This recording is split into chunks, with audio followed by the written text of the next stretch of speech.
જય શ્રી કૃષ્ણ બાળકો. જય શ્રી કૃષ્ણ.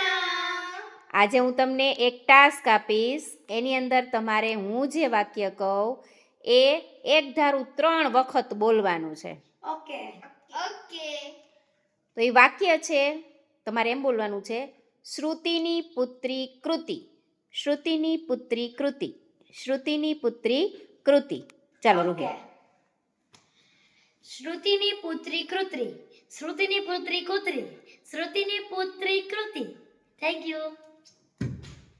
શ્રુતિની પુત્રી કૃતિ. શ્રુતિની પુત્રી કૃતિ. શ્રુતિની પુત્રી. હાલો ધ્યાની. શ્રુતિની પુત્રી કૃતિ. શ્રુતિની